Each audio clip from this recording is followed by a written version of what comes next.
Il fait partie du cercle très fermé des artistes musiciens camerounais qui ont plus d'1 million de vues sur les réseaux sociaux. En 2017, le très sérieux magazine français Paris Match le présentait comme la révélation R&B du Cameroun. Pour cette édition de Entrevue le Mag, mesdames, messieurs, nous serons en compagnie d'un jeune et talentueux auteur-compositeur, beatmaker, chanteur de R&B et d'afropop. Hello, hello, c'est Loco. Entrevue le Mag sur la CRTV, c'est right now.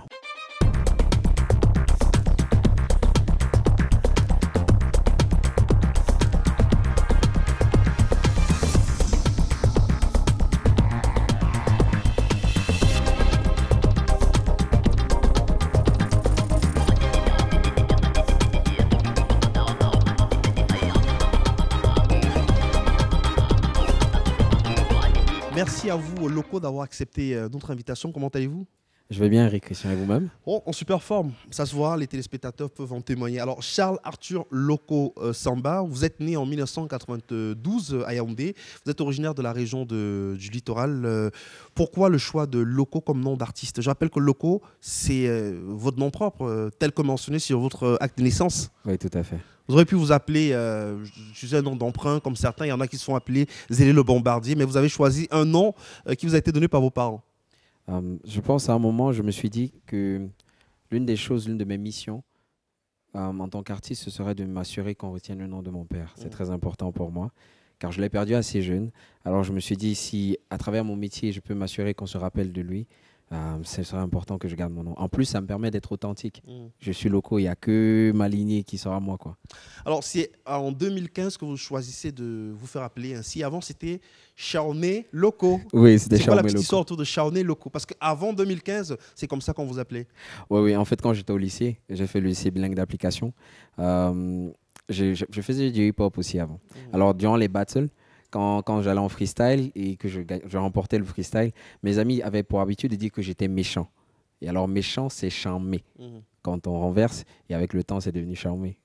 Alors, après l'obtention de votre baccalauréat anglophone, le DC Advanced Level, vous réussissez à intégrer la prestigieuse École nationale supérieure polytechnique de Yaoundé. Mais vous n'allez pas y rester longtemps. Et puis après, je pense que vous êtes passé par des études en management. Oui, tout à fait. Vous décidez de tout claquer pour vous lancer à la musique. Qu'est-ce qui s'est passé, Loco? Alors, la musique est une épouse très jalouse. Parfois, j'étais en cours, mais je n'arrivais pas à me concentrer sur ce qui se passait parce que j'avais une mélodie en tête et qui voulait absolument que j'arrête tout ce que je fais pour me consacrer à elle.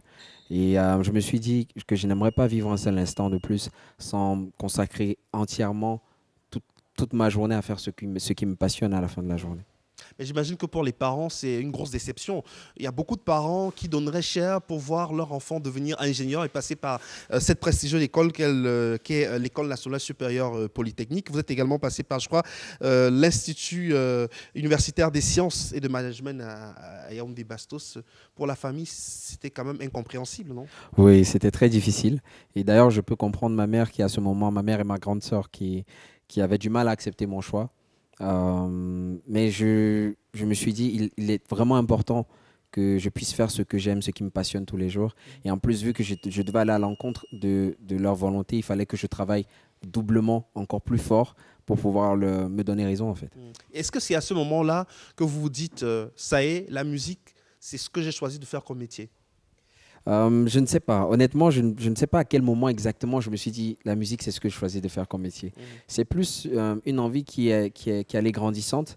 Et au fur et à mesure que je traversais des obstacles ou bien que je remportais des prix ou quoi que ce soit que j'ai fait qui m'a permis de prendre un peu plus confiance en moi en tant qu'artiste, et à un moment, je ne sais pas exactement à quel moment, mais je me suis dit, ah ouais, je pense que je suis fait pour ça. Il y a aussi une raison à cela. Vous avez grandi dans un environnement musical, autour de vous, des choristes, instrumentistes. Est-ce qu'on peut en savoir davantage? Oui, oui, j'avais pour habitude, durant les grandes vacances, on avait l'habitude d'aller à Douala chez ma grand-mère, où j'ai un tonton qui nous initiait à différents instruments. Le piano, la guitare, la flûte, le saxophone. Donc vraiment, depuis tout petit, je berce un peu dans tout ce qui est musique. Vous avez chanté aussi au culte d'enfants à l'église? Ah ouais. C'était où? Alors, c'était à la Briqueterie 1, derrière le Palais des Sports à Yaoundé. L'église évangélique du Cameroun? Oui, l'église évangélique du Cameroun. J'avais l'habitude, j'ai fait la chorale, j'ai fait la comédie musicale, j'ai chanté dans la chorale d'Homme 101 aussi. Donc, depuis tout petit, vraiment, ça fait partie de ma vie, en fait. Et vous parliez tout à l'heure du lycée bilingue d'application de Yaoundé. Vous avez été à la tête de la chorale de cet établissement. Vous vous souvenez Euh, de cette période de votre vie locale? je me souviens très bien. C'est un moment qui m'a beaucoup marqué parce que je me rappelle, je crois que c'était à Lower Seats. Il y avait je ne sais plus exactement si je vais dire un professeur. Non, c'était pas un professeur. Je crois qu'elle était dans le conseil d'orientation ou quelque chose comme ça. Elle est venue me chercher en cours parce que en fait, je ne voulais pas prendre cette responsabilité. Et un jour, en plein cours, elle est arrivée et elle a dit qu'elle cherchait la pièce maîtresse. Alors, depuis ce moment, toute la classe m'appelait la pièce maîtresse. J'ai fondé ce groupe. J'ai fondé le club chant de l'école. Et à ce moment-là, je crois que j'ai commencé à ressentir le fait que j'avais une certaine aptitude à transmettre le peu que je connaissais déjà. Et ça m'a encouragé dans cette voie-là. Et contrairement à d'autres artistes musiciens, vous n'avez pas fait de cabaret du tout. Non, j'ai pas fait de cabaret. Est-ce qu'il y a une raison à cela? Oui. Autant en l'absence d'académie de musique, beaucoup d'artistes dans leur trajectoire sont passés par des cabarets. Je dirais que c'est ma mère. Ma mère, comme je vous disais plus tôt, s'est retrouvée seule assez jeune. Et alors, ça a eu pour répercussion le fait elle devienne ultra protectrice envers ses enfants. On sortait pas beaucoup. Et donc, du coup, c'est aussi ça même qui m'a permis, par la suite, de créer un compte YouTube. YouTube, Ah, c'est en 2010. bon, les années, honnêtement, je ne me rappelle pas. Je me suis renseigné sur vous. Ouais, Je crois que c'est en 2010. je vois ça. Je vois ça. C'est ça qui m'a permis, d'ailleurs, même d'ouvrir mon compte YouTube pour faire des covers parce que je n'avais pas d'autre moyen de pouvoir montrer what I can do. Et pour moi, je tenais à cœur, j'avais cette envie grandissante d'avoir des retours. C'est-à-dire, tu as tes camarades de classe qui te disent, ouais, tu chantes bien. Mais à un moment, tu te dis, et si mes camarades de classe le disent juste parce qu'ils sont mes amis? J'ai envie que des personnes que je ne connais pas écoutent ce que je fais et qu'elles puissent me dire, OK, ça on n'aime pas. Et parmi les artistes dont vous êtes inspiré, il y a Stanley Eno. Vous avez repris un père de Stanley Eno. Je pense que ça a été une reprise qui a davantage suscité l'intérêt des internautes. Oui, Un père est une chanson qui jusqu'à aujourd'hui me donne des chills. Cette chanson a une certaine énergie. Donc à ce moment-là, je me suis dit, OK, je vais voir ce que je peux proposer, ma façon de le faire. Et le public a beaucoup apprécié. Alors ça donne quoi en acapella? Honnêtement, je ne me rappelle pas. Mais Singila également, vous avez repris de chansons de Singila. Singila, on va dire, c'est l'un de mes sensei. J'ai vraiment fait mes classes avec ces morceaux et quand finalement je me suis retrouvé en train de collaborer avec lui, c'était It Was a Dream Coming True. Alors, la famille, j'imagine, n'a pas apprécié le fait que vous décidiez de tout claquer côté études pour vous lancer dans la musique. Mais est-ce qu'après, vous avez ressenti quand même qu'il y avait ce soutien-là qui venait progressivement au fur et à mesure que la passion pour la musique grandissait? Oui, oui, tout à fait. Aujourd'hui, c'est ma mère qui me dit, ah oui, sur tel classement, t'es premier. Oh non, sur tel classement, actuellement, tu es un peu redescendu. Ça me fait très plaisir parce que finalement, j'ai réussi à gagner sa confiance et j'ai réussi à lui prouver que mon rêve n'était pas que, je ne sais pas si je vais dire une utopie, c'est quelque chose que j'ai rendu concret et franchement, chaque fois que je vois le sourire sur le visage de ma mère ou bien ma soeur ou mon petit frère par rapport à ce que je fais, je pense qu'il n'y a pas de best reward. En 2014, il y a la collaboration avec Numérica, Perfect Ouais. Girl. On peut en parler? Perfect Girl. Perfect Girl. Je me rappelle cette chanson. Jusqu'aujourd'hui, quand je l'écoute, je ressens toute la rage que j'avais en fond de moi. J'avais envie de tout montrer. J'avais envie de dire, je peux aller dans les aigus, je peux aller dans les graves, je peux phaser, je peux être rythmique. J'avais envie de tout donner tellement j'avais cette rage-là de dire, hey, j'existe et j'aimerais que vous puissiez me dire ce que vous pensez de ce que je fais. Et à l'époque, Numérica a eu la gentillesse de me permettre de faire un collabo avec lui. Et aujourd'hui, des choses en entraînant une autre. En 2015 aussi, finalement, il y a la rencontre avec Big Dreams, le label de Gervais Gongon. Comment ça se passe, la rencontre? Alors, j'étais à Polytechnique avec son jeune frère, Young Mookie, qui est un très bon ami à moi. Alors, on était invité à la Cato où Gervais était à cette époque-là. Et on était invité pour un festival, si je ne me trompe pas. Et là, on se retrouve sur scène. Personne ne nous connaissait. Mais après qu'on ait interprété notre morceau, toute la foule était en délire. Mais là, Gervais est venu me voir en coulisses et il m'a dit, hey, honnêtement, je t'ai écouté. J'aime beaucoup ce que tu fais. Je ne sais pas comment, mais j'ai envie de t'accompagner dans ce que tu fais. À ce moment-là, il faut noter qu'il était encore étudiant. Et c'est donc comme ça que de fil en aiguille, on commence à évoluer. On se dit, OK, on va essayer de faire des scènes par-ci, par-là. On passait de radio en radio, essayer de proposer ce que je faisais. Et quand ça a commencé à prendre de l'ampleur, on s'est dit, pourquoi ne pas fonder Big Dreams? Il a appelé un ami à lui qui était en Côte d'Ivoire à ce moment-là. Et voilà, c'est comme ça que Big Dreams est né. Mais qu'est-ce qui aura été le plus difficile dans le début de votre carrière locaux, avec du recul aujourd'hui? Avec du recul, qu'est-ce qui a été le plus difficile? continuer d'y croire. L'incompréhension des parents aussi, de la famille. L'incompréhension, c'était everywhere. Même mes amis les plus proches allaient être, je ne sais pas comment dire ça, allaient dire, ok, on aime beaucoup ce que tu fais, mais on n'allait pas croire que je pouvais aller aussi loin, que je pouvais faire carrière, que voilà, ça allait être, oui, tu chantes bien, mais focus on something else, tu vois. Je pense que le plus difficile, c'était vraiment de continuer d'y croire, parce que rien ne pouvait m'encourager à continuer d'y croire. Absolument rien. Il y a eu des situations de galère aussi. Ah, beaucoup. Oula. Beaucoup. Je me rappelle quand j'étais à Polytechnique, la première année, il y avait des moments où je me retrouvais, j'avais ma petite formule que je faisais avec 200 francs. C'était les beignets de 100 francs, haricots de 50 et bouillie de 50. De 50, ah, ça Oui. fait 200. Et ça, je devais gérer ça pour la journée. Je devais gérer ça pour la journée, donc je m'arrangeais à manger une partie en début de journée et manger une autre en fin de journée. Mais tout ça, il faut rajouter le fait que le matin, très tôt, quand je me réveillais, parce qu'étant quand même à Polytech, il y avait beaucoup, c'est une école qui demande vraiment beaucoup de travail. Très tôt, il fallait que je revoie mes devoirs de la veille. Il fallait aller faire un peu de jogging, il fallait aller à l'école. Après l'école, je rentrais et je m'essayais déjà à Fruity Loops pour produire de la musique. Parce que le week-end, je me retrouvais avec des amis à moi pour pouvoir travailler sur des prods que j'aurais fait durant la semaine. Et le soir, il fallait faire les devoirs. Parfois, il fallait répéter avec d'autres camarades. Et travailler le vocal encore le lendemain matin. Donc, c'était une routine assez intense quand même. Est-ce que finalement intégrer l'univers musical a été facile pour vous? Est-ce qu'il y a des personnes qui vous ont facilité la tâche? Vous êtes rapproché des aînés dans ce domaine artistique. Comment ça s'est passé? Alors déjà de base, je suis très introverti. Donc je n'ai pas eu... Je vais difficilement vers des gens parce que je ne sais pas trop comment créer le link. Donc j'ai pas eu un accès facile. Je me rappelle que j'errais un peu dans les studios de Yaoundé. Mais étant timide, j'arrivais dans le studio et je n'arrivais même pas à dire concrètement ce que je voulais. J'arrivais, je me plaçais là, je regardais les personnes qui passent en studio à enregistrer et ça me faisait rêver. Je me disais, ok, un jour quand j'aurai les moyens, parce que je n'avais pas les moyens même de me payer une séance studio. Donc j'allais errer, j'allais arriver en studio, bonjour, machin, je reste là, je dérange personne, j'observe et j'apprends. Alors, Loco, tout de suite, ce qu'on va faire, c'est proposer votre premier live à nos téléspectateurs. Le live, pour vous, c'est quelque chose de très important. Très important, très important. C'est vrai que dans un premier temps, dans notre environnement, c'est un gros sacrifice parce qu'il faut être capable de dire non à beaucoup de propositions de prestations. Donc, naturellement, ça implique dire non à beaucoup d'entrées, financièrement parlant. Mais le live me permet d'offrir une expérience unique à mes fans. À un moment, ce qui me permet d'être moi aujourd'hui, c'est ma fanbase. Et je me sens mal de devoir venir me placer devant eux et leur faire un playback. J'ai l'impression d'être en train de fake it. J'ai envie de leur donner une expérience unique que seuls pourront raconter après. Parce qu'avec le live, finalement, les émotions sont plus fortes. Nous sommes en 2016. Sawa Romance, c'est un succès énorme. It's all about love. C'est une chanson d'amour. Sawa Romance parle de quoi concrètement? Alors, Sawa Romance, ça parle du fait qu'un jeune homme veuille avoir la chance de partager sa vie avec une fille dont il est épris, mais elle ne veut pas de lui. Alors, il lui dit, OK, je te demanderai de me faire une seule faveur. Donne-moi une seule chance de te faire goûter à la romance façon Sawa.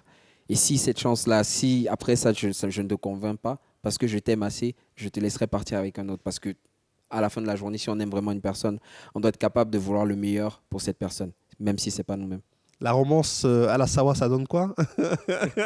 Allez, on va regarder tout de suite Loco sur scène et ses musiciens. Sawa Romance, c'est sur Entrevue le Mac et c'est en live.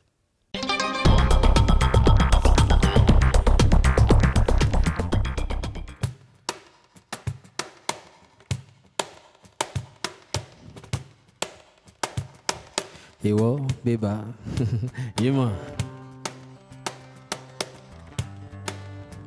Yeah, yeah, yeah.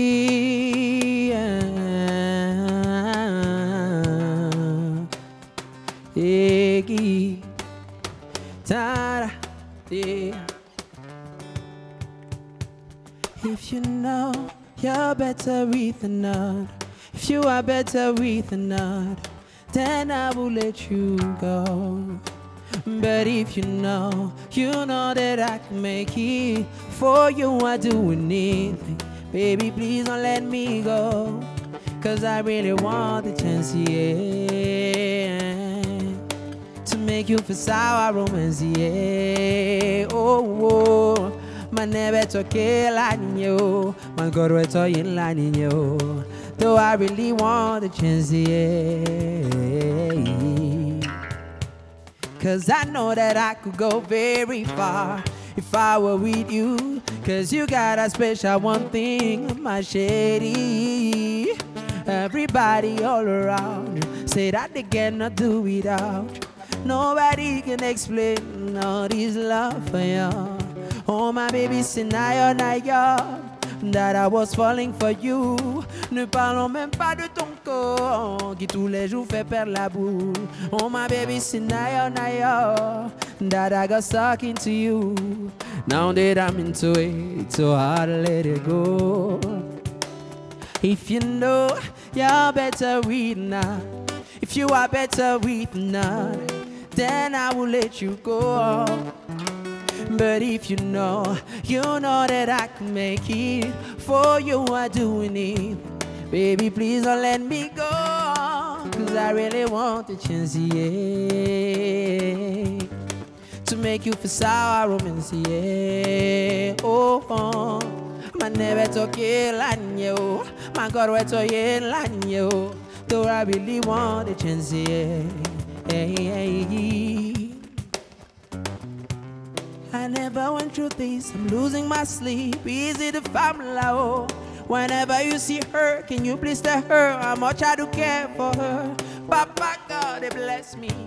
But sometimes I'm wondering, how can some things so beautiful make them all I like me feel like a fool? I feel like a fool. She makes me behave like Mugu. Something so beautiful make her more like me feel like a fool. I feel like a fool. She makes me behave like Mugu. Whatever happens, I'm gonna try to make up for my baby. You're better with the night. If you are better with the night, then I will let you go. But if you know that I can make it. For you are doing it. Baby, please don't let me go. A chance, yeah, to make me feel sour romance, yeah. Man never talking laninyo, man God we talking laninyo.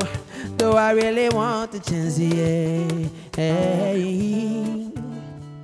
If you know you're better with the night, if you are better with the night, then I will let you go. I'ma let you go, baby.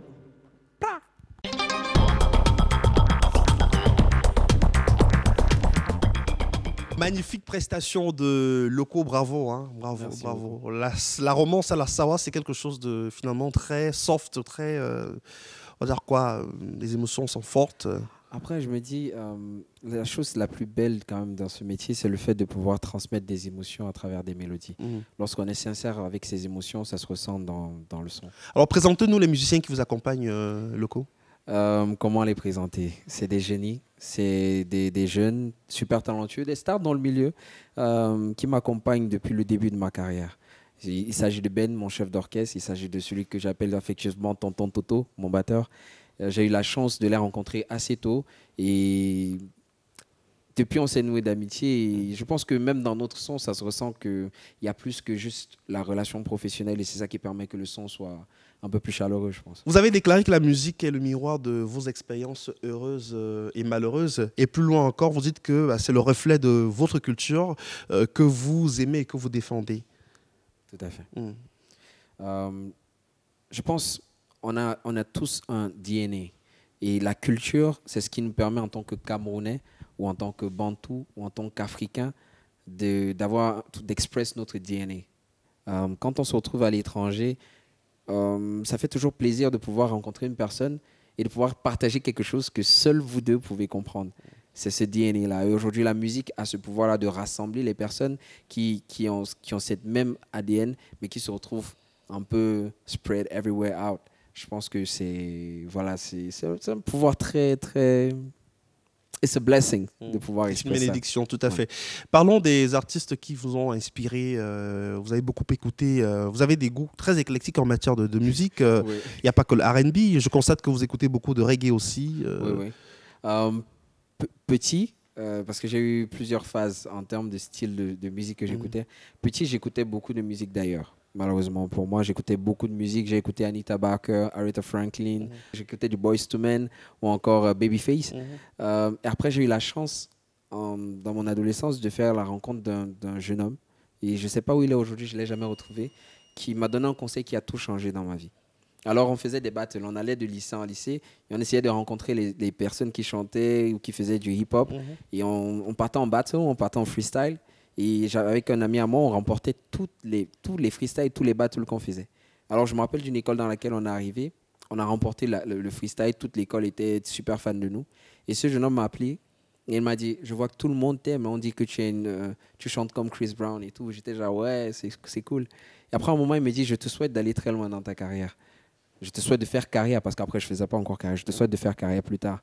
Mais il m'a posé une question. Il m'a dit, et si finalement, quand le monde entier aura les yeux braqués sur toi, le monde entier se rend compte que tu es une copie de quelqu'un d'autre, qu'est-ce que ça va te faire? Et là, je me suis dit, oula, il faudrait peut-être que je trouve ce qui me rend unique. Parce que tout ce qui m'avait donné ma technique jusque-là, c'était de la musique d'ailleurs. Je me suis totalement coupé de la musique qui venait d'autres pays, d'autres continents. Je me suis concentré sur la musique africaine et notamment la musique de chez nous. J'ai écouté Kotoba, j'ai écouté Tom Yans, j'ai écouté Bendika beaucoup. Oh là là, Papa Benz quand même. J'ai écouté Manu Dibango. J'ai écouté vraiment tous nos grands frères, tous nos papas. C'est là aussi que je découvre Amadou et Mariam. Ils sont maliens, Amadou et Mariam. Oui, oui. Donc je me suis vraiment attelé à me concentrer sur la musique africaine, comprendre les codes de la musique africaine, parce que chaque style de musique, chaque genre de musique a des codes. Comprendre ces codes, essayer de m'approprier ces codes. Je me suis dit, comment toi, Loco, tu vas express ta musique à travers ces codes. Et aujourd'hui, c'est l'un des plus gros conseils que j'ai reçus dans ma vie, parce que ça me permet aujourd'hui d'être vraiment unique. Partout où je vais, je pense que les personnes peuvent pick out quand je prends le micro en se disant non, ça c'est forcément Loco parce qu'il a ce type de vibe. Et ça vient de mon DNA qui vient de l'Afrique et aussi la technique que j'ai pris de la musique qui venait d'ailleurs. Parce que pour vous, le challenge, c'était de montrer que la plus belle musique du monde vient du Cameroun. Mais la base de toute la musique du monde, ça vient d'ici, ça vient de chez nous. On a la chance d'être... on a plus de 300 ethnies. 300 ethnies avec tellement de rythmes différents, tellement de façons de vibrer. Quand je parle de vibe, je parle de mélodie, de façon d'exprimer des mélodies. Et quand on blende tout ça, quand on fait des mélanges de tout ça, ça donne des choses extraordinaires qu'ailleurs on ne comprend pas. Est-ce qu'avec toutes ces influences-là, vous nous avez parlé des artistes qui vous ont influencé, est-ce qu'on peut dire aujourd'hui que vous avez trouvé votre véritable identité musicale? Si oui, c'est laquelle? Mon identité, oui, je l'ai trouvée. Après, je dirais tous les jours, je me réinvente. Si à la fin d'une journée, je suis exactement le même homme que j'étais au début de cette journée, alors cette journée ne m'aura servi à rien. Donc, mon identité, tous les jours, je rajoute quelque chose à cette identité pour la rendre plus riche, pour la rendre plus épurée, pour la rendre plus interesting, selon moi. Je dirais que c'est quoi mon identity? Je dirais que c'est l'identité d'un jeune Camerounais qui a écouté de la musique de partout dans le monde. Et justement, en parlant de musique que vous avez écoutée, il y en a qui vous parlent plus que d'autres. On parlait de Bendika tout à l'heure. Vous avez pratiquement écouté toutes les chansons de Bendika. Vous lui trouvez quelque chose de très particulier? Excusez-moi de vous répondre avec une question. Comme on dit souvent, les Camerounais me répondent à une question par une question. Mais avez-vous déjà été à un concert de Bendika? Oui, plusieurs fois. Il est extraordinaire. La magie est totale. Il chante, c'est comme s'il ne fait pas d'effort. J'ai eu la chance, aujourd'hui, il m'appelle son fils. Il a fait de moi son fils et j'en suis tellement reconnaissant. J'ai eu la chance de partager sa scène une fois et il a fait une reprise de Thank You Lord, un de mes titres, que j'interpréterai même d'ailleurs plus tard durant cette émission. Et à ce moment, j'ai découvert une version de mon propre titre que je n'aurais jamais pu imaginer. C'est incroyable d'avoir la chance de pouvoir côtoyer un aîné comme lui et franchement, he's a blessing to our country. Vous l'avez dit tout à l'heure, c'est un constat que beaucoup ont eu à faire. Vous êtes une personne introvertie, une personne assez réservée et en écoutant vos chansons, au début, on constate que vous aviez beaucoup de mal à aborder des sujets plus personnels. Vous vous sentiez très à l'aise sur des sujets en relation avec l'amour. Ouais. Tout à fait. Vous sentez beaucoup l'amour? Je chante beaucoup l'amour parce que je pense que the world needs love. On a tous besoin d'amour. À la fin de la journée, je pense que dans le monde, il y a un équilibre entre tout ce qui est énergie négative et énergie positive. Et j'aimerais que mon existence puisse servir à tout ce qui est énergie positive. Et l'amour, c'est l'énergie positive. L'artiste aussi se définit comme un être libre qui n'hésite pas à donner son avis sur les questions de son temps. Est-ce que c'est le cas pour vous? Est-ce qu'il y a une sorte d'évolution aujourd'hui au niveau des thèmes que vous abordez? Est-ce que vous êtes sorti seulement de la thématique de l'amour? Est-ce que sur des sujets de la vie de tous les jours qui ne sont pas forcément en relation avec l'amour, vous avez le courage aujourd'hui de pouvoir vous exprimer, Loco? Alors, c'était très difficile pour moi d'aborder des thèmes un peu plus personnels parce que là, j'ai l'impression de me livrer à des millions de personnes. Pour une personne introvertie, c'est très difficile. Mais oui, aujourd'hui, je pense que j'ai réussi à traverser cette barrière-là. J'ai envie de donner mon avis sur des choses qui comptent pour moi. Et parfois, je vais aussi me réserver de donner mon avis quand je pense que je ne peux pas être assez pertinent. Parce qu'à la fin de la journée, je pense que chaque fois que je prends la parole, le plus important est que ça a une certaine pertinence et que ça impacte. Et puis, il y a beaucoup de partage chez vous. Depuis le début de votre carrière, on a parlé de cette collaboration avec Numérica, Perfect Girl. Vous n'arrêtez pas d'enchaîner des collaborations avec des artistes musiciens aussi bien du Cameroun que d'Afrique et du reste du monde. Ouais. Voilà. Pour vous, Pour c'est moi, très important. C'est très important. Collaborer avec un artiste, c'est l'opportunité de faire quelque chose qu'on n'aurait jamais été capable de faire tout seul. Chaque être humain est unique. Chaque être humain, en plus, qui est un artiste, a quelque chose d'unique à proposer. Donc, quand j'utilise le blessing que j'ai et que je le mets en symbiose, si je vais dire ça comme ça, avec une autre personne qui a une belle énergie, j'ai hâte de voir ce que ça va donner. Est-ce qu'il y a des collaborations qui vous parlent plus Est-ce que vous avez souvenance d'une collaboration qui vous a le plus touché Ouais, c'est vrai que quand j'ai finalement pu travailler avec Charlotte Dipanda, j'étais... Je vais vous raconter d'abord comment on s'est rencontrés. Alors, c'était au Nigeria, lors d'une cérémonie de récompense pour les artistes appelés Afrima. Et je la voyais de loin, j'étais super intimidé. Et après, j'ai rassemblé mon courage et je me suis dit, allez, je vais aller voir la grande sœur Charlotte, je vais lui faire écouter Sawa Romance qui n'était pas encore sorti. Elle a écouté Sawa Romance, elle a beaucoup aimé, elle m'a encouragé à mettre l'œuvre à la disposition de tout le monde. Et quand finalement c'est sorti, par la suite, on est devenus assez proches. Elle est devenue une grande sœur à qui je fais écouter mes titres et qui me donne son avis. Mais depuis, on se disait, on va travailler ensemble. On va travailler ensemble. Quand ce sera bien, on va travailler ensemble. Le temps est passé. Et moi, à chaque fois, je suis un peu perfectionniste. Je suis toujours en train de me dire, c'est pas assez bien. Et alors, le temps passe. Et un jour, Chacha m'appelle et elle me dit, mais j'ai dit, hein, depuis qu'on doit travailler ensemble, là, tu vas attendre seulement que, je sais pas, envoie une chanson, envoie une proposition qu'on fasse quelque chose. Et c'est là où je lui ai envoyé la chanson. Et elle a sublimé la chanson. La chanson, c'est Murder. C'est Murder. Murder, yeah. She's gonna murder, oh, murder, oh, she's gonna murder me. Oh. Cette chanson, elle est magnifique. Et c'est une chanson qui compte beaucoup pour moi. Parce que déjà, de base, fan de Charlotte Dipanda, à aujourd'hui, ce feat, c'est juste incroyable. Et c'est rare aussi chez les artistes musiciens de déclarer publiquement qu'ils sont fans d'autres artistes. Vous le faites vraiment comme ça parce que vous êtes quelqu'un de sincère, quelqu'un d'honnête intellectuellement. Je veux dire que vous êtes fan de Charlotte Dipanda quand même. Je veux dire que c'est. Non, je pense qu'en fait, c'est beaucoup n'ont pas cette sincérité-là. C'est de l'orgueil mal placé peut-être, ou bien parce qu'ils sont pas assez sûrs d'eux.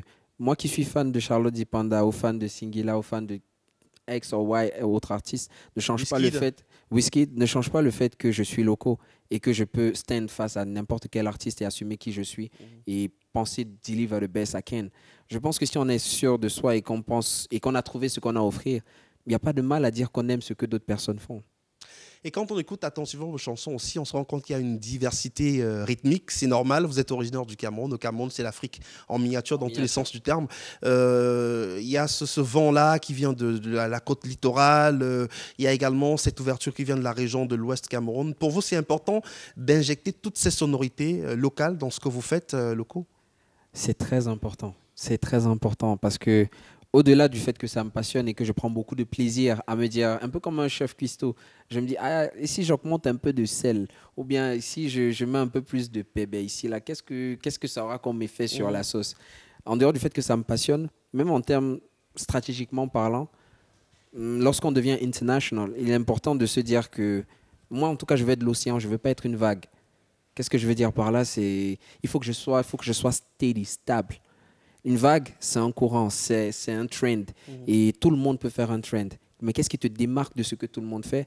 C'est cette seule chose-là que tout le monde n'a pas. Qui tu es, qui je suis camerounais. Et étant Camerounais, j'ai accès à tout ce qui est rythme de l'Ouest, à tout ce qui est rythme du littoral, tout ce qui est rythme du Nord. Et c'est moi qui peux le comprendre et proposer ça au monde entier. Et pour vous, rester une source d'inspiration pour les générations futures reste toujours un challenge de tous les instants. C'est très important. Et à chaque fois, je me dis, il faut que j'aille plus loin. Il faut que j'aille plus loin que ce que j'ai fait plus tôt. Au début, avec la pression du début de popularité, de succès et tout, on commence à faire attention à ce que les autres font. Et il y a une certaine notion de compétition. Mais après, à un moment, tu comprends que la plus grande compétition que tu as, c'est la compétition envers toi-même. À chaque fois, je veux me surpasser. À chaque fois, je veux aller plus loin et me surprendre moi-même. Parce que je pense que c'est le seul moyen, justement, de pouvoir aller plus loin. Et quand j'irai plus loin, forcément, j'aurai un impact sur les jeunes qui me regardent. Forcément, je leur permettrai de rêver, de penser à des choses auxquelles ils n'avaient même pas pensé. Parce qu'on s'est dit, OK, Loco a pu faire ça, il faut que j'aille plus loin que lui. Vous avez rendu hommage à un grand monsieur de la musique africaine qui malheureusement nous a quittés, paix à son âme, Manu Dibango. Vous avez initié une série, Lock Up, je crois, qui marche plutôt bien sur les réseaux sociaux, votre chaîne YouTube. C'était quoi l'idée derrière cette série que vous avez initiée en pleine période de confinement due à la crise sanitaire coronavirus? Et pour terminer cette série-là, vous avez fait une fleur à papa Manu Dibango. Ouais. C'était très important pour moi de faire cette série Locked Up. Parce qu'au début, il y a une certaine psychose qui s'est installée, qui m'a touché moi-même. C'est-à-dire, tout le monde était un peu morose, tout le monde était négatif, tout le monde était inquiet du lendemain. Je me suis dit, hey, aujourd'hui, je suis un artiste musicien, je suis un entertainer. Quel est mon rôle? Quel est le rôle que je dois jouer durant cette période où tout le monde est plus stressé, plus soucieux? Je me suis dit, j'aimerais proposer un projet, des chansons qui vont permettre aux gens de s'évader le moment où ils écoutent ces chansons-là. C'est là où on a décidé de mettre sur pied ce projet appelé Locked Up. Locked Up, comme pour faire référence à la période où tout le monde était confiné. Et malheureusement, vu que Papa Manu est parti durant cette période-là, Emporté malheureusement par le coronavirus. coronavirus. Je me suis dit, il faut absolument que je fasse un titre de Papa Manu. Bon, en plus, c'est un tonton à ma mère. Et je n'ai jamais eu l'occasion de le rencontrer. Je pouvais le contacter, mais je n'ai jamais pensé à le faire. Donc il était très proche des jeunes, Manu Dibango. Il a bossé avec beaucoup de jeunes artistes musiciens, aussi bien du Cameroun que d'Afrique et du reste du monde. Mais là, c'est la faute encore à mon côté un peu perfectionniste. À chaque fois, je vais me dire, non, je pense que je ne suis pas encore assez prêt pour aller vers tel aîné, je ne suis pas encore assez prêt pour aller vers telle personne. Et là, je passe à côté d'une très belle opportunité. Donc, le fait qu'il parte sans que je n'ai eu la chance de pouvoir jouir de toute sa sagesse, de all his knowledge, m'a touché. Je me suis dit, il faudrait que je fasse une chanson hommage au génie qu'il est. Ça donne quoi en a cappella? Juste un petit bout. Bébé, confirme-moi, tout est tracaillé. Oh, ma lady, dis-moi ce qu'il faut, j'aime pas te voir comme ça. Oh, baby, for the feeling, I'm feeling right inside. I'm just a call away. Je serai toujours OP pour toi. Chawa. Ah, bravo. En tout cas, chapeau Manu Dibango. Vous chantez en français, en anglais, puisqu'il faut dire que vous êtes parfaitement bilingue. En kamfranglais aussi. Pour vous, c'est important de chanter en kamfranglais, l'argot camerounais? Oui, c'est super important. Là encore, je vais vous raconter, j'ai plein de petites anecdotes. Allez-y, c'est pour ça que vous êtes notre invité. Ouais, alors je vais vous raconter une petite histoire. Ça m'est arrivé à Form 5, au lycée bilingue d'application. Déjà à l'école, lorsqu'on devait lire un texte de Julius Caesar, c'était moi que toute la classe on disait non, c'est lui qui doit lire parce que j'avais une façon d'articuler, de prononcer qui était la plus pointue de la classe. Et là, on avait un professeur en stage d'anglais et elle avait fait ses études en Angleterre. Et elle a dit, ah ouais, bon, si toute la classe demande que ce soit Loco qui lit, ça veut dire qu'il lit bien, vas-y. Alors je me lève et je commence à lire le novel, les phrasés de Julius Caesar. Je suis dans et tout ça. Je suis dans mon truc. Je sais que j'impressionne tout le monde. Et là, à un moment, elle m'interrompt. Et elle me pose une question. Je suis sûr qu'il n'y a pas 3-4 personnes dans la classe qui ont compris en fait le véritable message. Elle me dit, je comprends pourquoi toute la classe demande que tu lises. Tu t'exprimes très bien. Mais j'aimerais te poser une question. À ton avis, qui est le plus intelligent de ces deux personnes? La personne qui s'exprime de manière à être comprise seulement par des élites, ou une personne qui peut s'exprimer de manière à ce que tout le monde comprenne c'est quoi son message. Et là, j'ai compris que j'ai commis une grosse erreur. Avec ma façon de prononcer, d'articuler ou bien de machin, il n'y avait que certaines personnes qui pouvaient comprendre entièrement ce que je disais. Alors que le but, quand on prend la parole, je pense, c'est de se faire comprendre. Donc, j'essaye de pouvoir mélanger, le maximum de toucher le personnes. maximum de personnes parce qu'à la fin de la journée, c'est ça le but. Vous chantez aussi un peu en Douala. Au départ, c'était pas ça. Vous n'avez pas beaucoup appris le Douala, qui est votre langue maternelle, mais on se rend compte que de plus en plus, vous injectez quelques mots en langue Douala. Oui, c'est super important parce que ça revient à ce dont on parlait, l'ADN. Qu'est-ce qui fait de toi une personne unique dans un monde où il y a plus de 7 milliards de personnes? C'est ma langue, c'est ma façon de me vêtir, c'est ma façon de penser, c'est qui je suis. Alors, vous allez dans un instant rendre hommage à un autre grand monsieur de la musique camerounaise et africaine, heureusement, qui est toujours en vie, parce que c'est important de rendre hommage aussi quand on est en vie. Tout à fait. Henri Dikongé, avec vraiment la chanson à succès, C'est la vie. Qui n'a pas regardé le clip, qui n'a pas écouté C'est la vie. Pourquoi le choix de Henri Dikongé et de cette chanson particulièrement? Je ne l'ai pas interprétée depuis beaucoup d'années parce que c'était l'une des chansons préférées de mon père. Il a chanté tout le temps quand mon petit frère est venu au monde. Donc, c'est une chanson que j'aime beaucoup. Voilà, avec une forte valeur émotionnelle. Ouais. Voici, mesdames, messieurs, sur le plateau d'Entrevue le Mag, Loco et ses musiciens, une reprise de cette magnifique chanson d'Henri Dikongé, C'est la vie.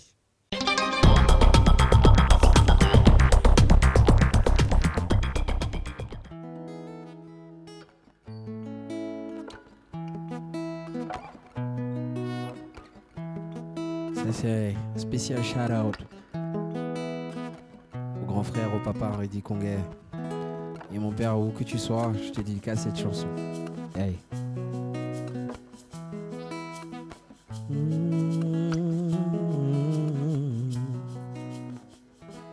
Une essence, un cri, une douleur, un bruit, un cœur très doux, ami, un cœur qui bat la vie.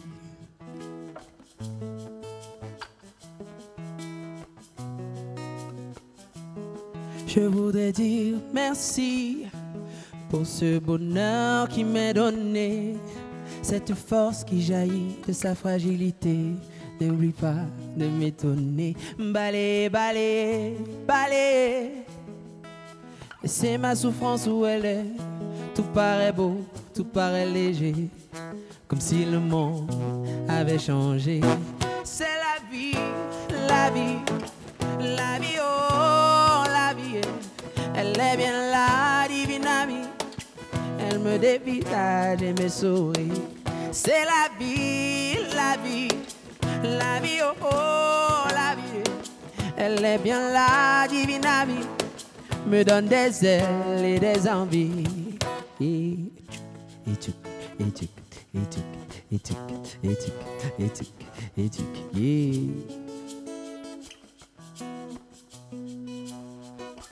Une caresse, une joie, un sourire, une voix, une main tremblante et moi, une âme qui vit de toi.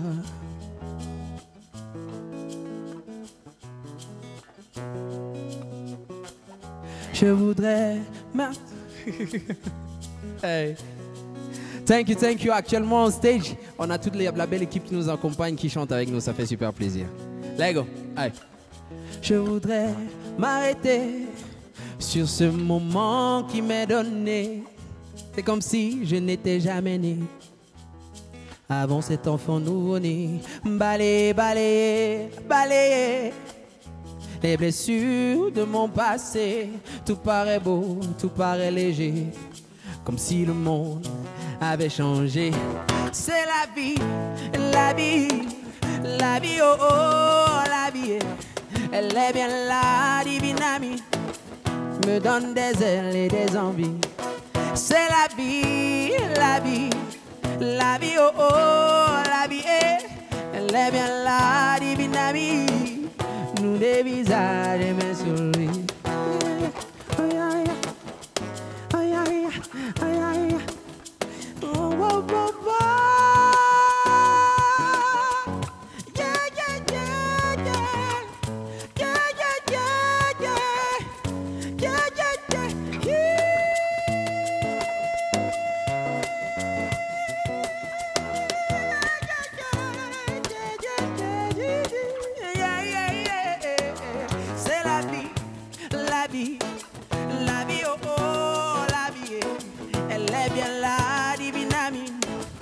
me donne des ailes et des envies.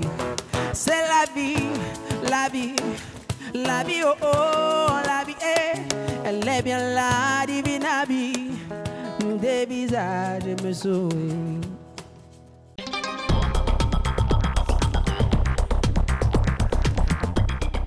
Magnifique, hein, le concert de reprise là, vous assurez grave. Hein.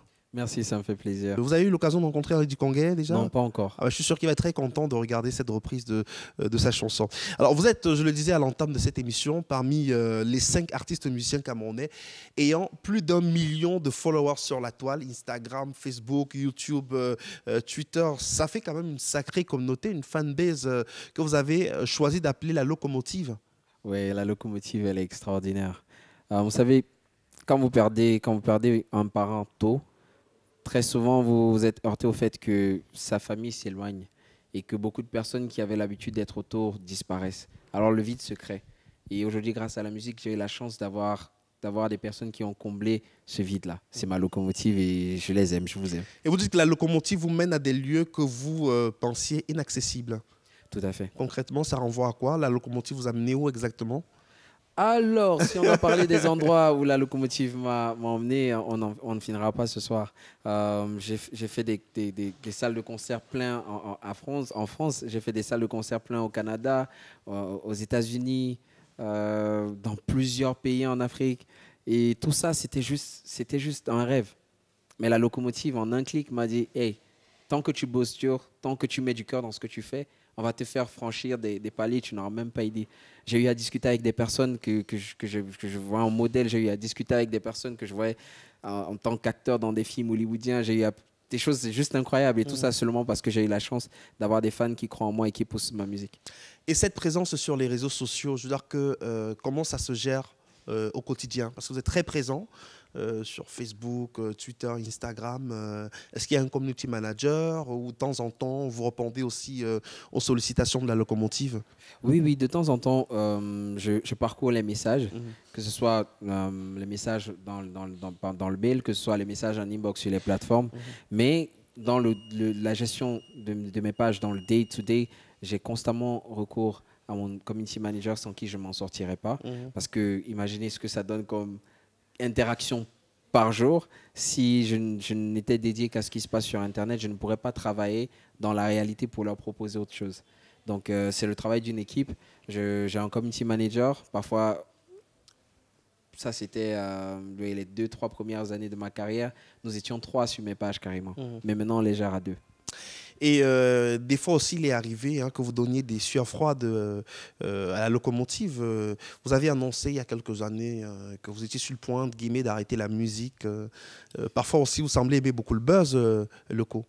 Non, ça, c'était pas pour le buzz. C'était pas pour le buzz du tout. Vous avez pensé vraiment arrêter la musique oui, à un moment de votre carrière? J'ai pensé arrêter. C'était la pression? C'était dû à quoi exactement? Alors, c'est plusieurs choses. Déjà, je pense que pour que je reste motivé, pour que je sois passionné dans ce que je fais, il faut que je ressente le challenge.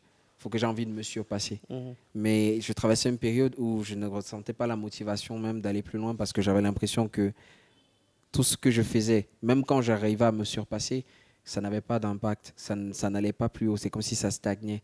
Et là, je me disais, non, mais this is not why I came into this. Ce n'est pas pour ça que je me suis introduit dans ça. I want to break all the records that exist. I want to mark people. I want to make sure that people remember my dad's name, as I said.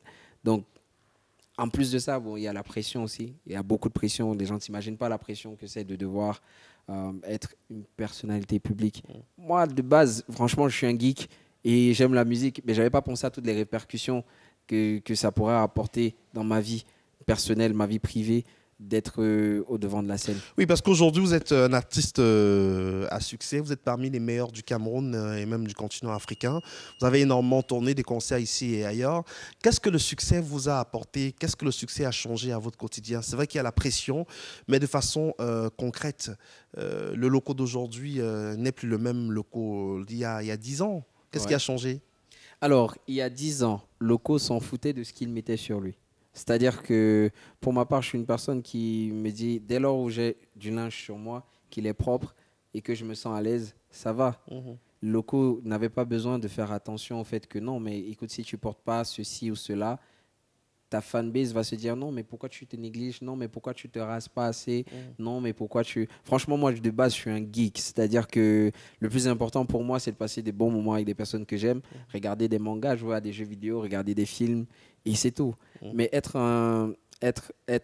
une personnalité publique, c'est aussi une responsabilité parce que justement, il y a beaucoup de jeunes qui look up to you et qui vont prendre exemple sur ce que tu fais, sur tes habitudes quotidiennes. Vous positionnez en modèle Je ne me positionne pas en modèle, mais je me positionne comme une personne qui fait tout pour faire le bien et qui aimerait que ça impacte les gens pour qu'elles aussi, à leur tour, se disent ouais, c'est bien de faire le bien aussi à la fin de la journée. Vous avez gardé les mêmes amis, les amis d'enfance du lycée bilingue d'application de Yaoundé, du culte d'enfants à l'église évangélique du Cameroun, paroisse de Briqueterie 1. Vous adressez fidèle à vos potes de galère? No new friends, no new friends. C'est vrai que, bon, par contre, dans mon parcours, j'ai eu la chance de rencontrer des personnes avec lesquelles je me suis lié d'amitié. Mais aujourd'hui, il y a beaucoup de mes proches, des personnes les plus proches de moi, que je connais, ça fait plus de 10 ans. Parce qu'après, je me dis aussi, comme je disais, I need your loyalty, plus que ton amour. Les personnes loyales, très souvent, sont les personnes qui t'ont connu avant tout le bling, avant tout le fame, avant tous les avantages que ça peut représenter d'être l'ami de whatever. Ces personnes-là, quand elles parlent, je sais qu'elles parlent avec le cœur, qu'elles sont sincères.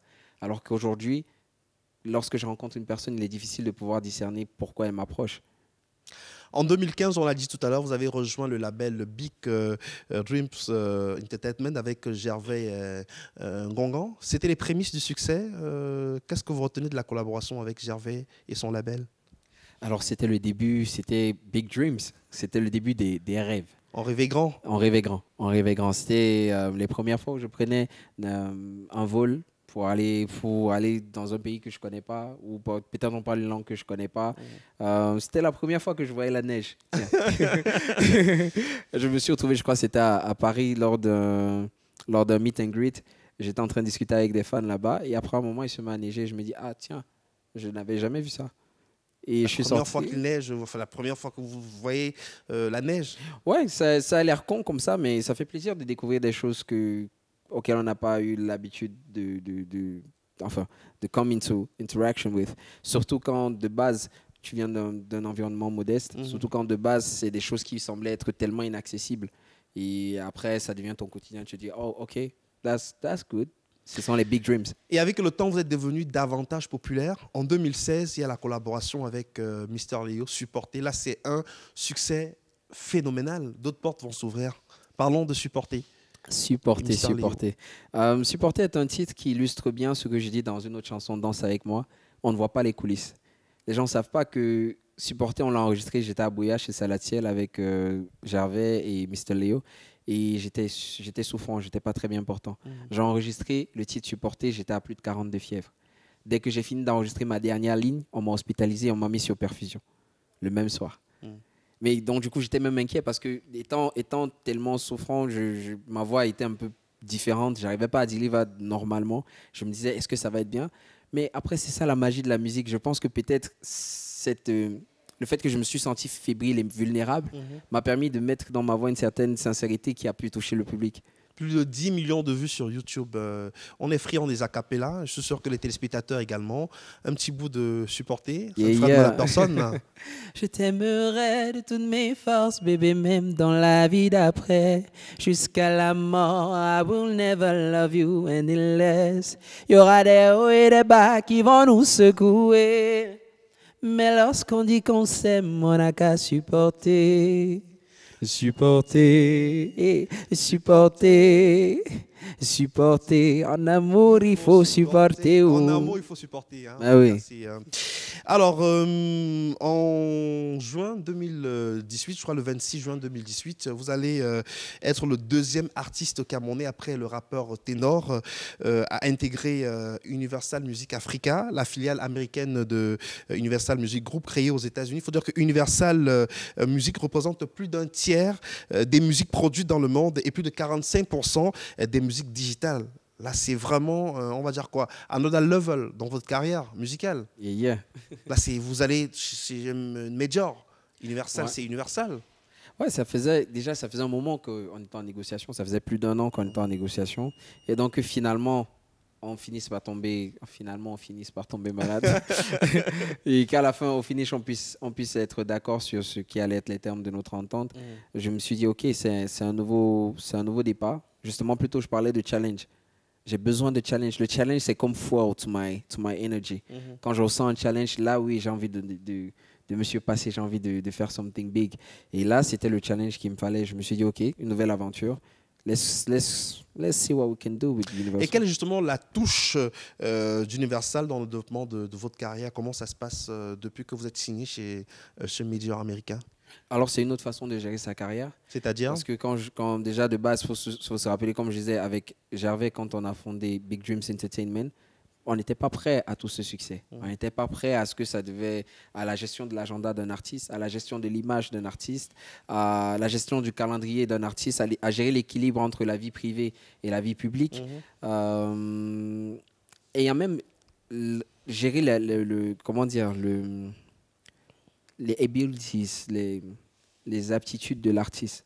Le fait qu'il faille s'entraîner, que ce soit par rapport à la prestation scénique, que ce soit par rapport au delivery en studio, que ce soit... voilà, c'est sur beaucoup les plateaux de télévision pendant des interviews. Voilà, parce qu'il faut aussi mieux s'exprimer. C'est a whole bundle of things. Et à chaque fois, c'est quand on se retrouvait face au problème qu'on se disait, ah ouais, il y a ça aussi qu'il faut qu'on gère. Ah, ça aussi, il faut qu'on gère. Avec Universal, ce qui est différent, c'est qu'il y a déjà la connaissance du fait qu'il y a tout ça à gérer et qu'il y a une certaine expertise. Un mot sur votre discographie, 2 albums. De Bridge en 2018 chez Big Dreams Entertainment et puis Cloud9 qui est sorti je crois en 2019 chez Universal Musique Africa et puis 2 IP aussi. Skyzo en 2015 qui a vraiment été un succès, tout comme Lock Up aussi, 2020 qu'on a suivi sur les réseaux sociaux, des dizaines de singles et de nombreuses collaborations. À côté de cela aussi, vous avez de nombreuses distinctions, aussi bien sur le plan local qu'international. On parle d'Afrima, vous avez reçu les Balafon Music Awards, Canal 2 d'Or. Alors pour vous, tout ça, ce succès-là, finalement, comment est-ce qu'on arrive à rester lucide? Comment est-ce qu'on arrive à garder les 2 pieds sur terre quand tout ce à quoi on touche se transforme en or? Je pense que déjà, il faut viser le diamant. Comme ça, l'or ne va pas nous chiver. Juste pour faire une image avec ce que vous venez de dire, mais notamment, je dirais pour moi, ma définition de succès, c'est d'abord être heureux. Et être heureux, c'est aussi le fait je dirais pas n'avoir rien à se reprocher, mais dormir tranquille, sachant qu'on n'a pas fait de mal pour pouvoir arriver là où on est. On n'a pas été malhonnête pour arriver là où on est. On n'a pas été escroc pour arriver là où on est. C'est déjà la première des choses. Lorsqu'on a ça, je pense qu'on garde les pieds sur terre. L'être humain, c'est normal de ressentir de l'orgueil. C'est normal de ressentir, je sais pas, de toutes les émotions humaines, la jalousie, l'envie ou whatever. Mais lorsqu'on réussit à garder en tête l'objectif qu'on s'est fixé, moi, pour ma part, par exemple, j'ai des objectifs fous. C'est pour ça que je faisais le parallèle avec le diamant. J'ai des objectifs fous. Ça me permet de toujours avoir faim. De ne pas regarder ce que j'ai déjà comme étant, ouais, je suis arrivé, tout se passe bien. Non, à chaque fois que j'ai une distinction, je remercie mes fans, je remercie les personnes qui m'ont aidé à avoir cette distinction, mais je regarde toujours plus loin. J'ai envie d'accomplir beaucoup plus. Et le plus difficile quand on est un artiste à succès locaux, c'est-à-dire que quand on est au top des tops, l'envers du décor aussi parfois peut être très très difficile. On a vu des stars connaître la gloire, mais en privé très très malheureux. On va dire que heureux sur scène, heureux avec les fans, mais en privé parfois être dépressif. Ouais, je pense, moi, j'ai traversé un petit épisode difficile à un moment. Parce que justement, il y a un équilibre entre tout ce qui est public et tout ce qui est private. Tout ce qui se passe de manière publique a un impact sur la vie privée. Et c'est trouver le juste équilibre. Je dirais que c'est ça le plus difficile. Trouver le juste équilibre entre guillemets, la superstar qui va remplir un stade dans un pays et le tonton qui a besoin de voir sa nièce et qui ne la voit pas assez et qui, à un moment, se rend compte qu'elle refuse. Elle refuse que je la porte parce qu'elle ne me voit pas assez. Ça fait mal, mais la vérité, c'est que tu n'es pas assez là pour elle. Il faut que tu sois là, il faut que tu sois présent pour elle. Ce serait trouver le juste équilibre entre rencontrer plein de personnes et garder auprès de soi les bonnes personnes. C'est aussi ne pas avoir la folie des grandeurs.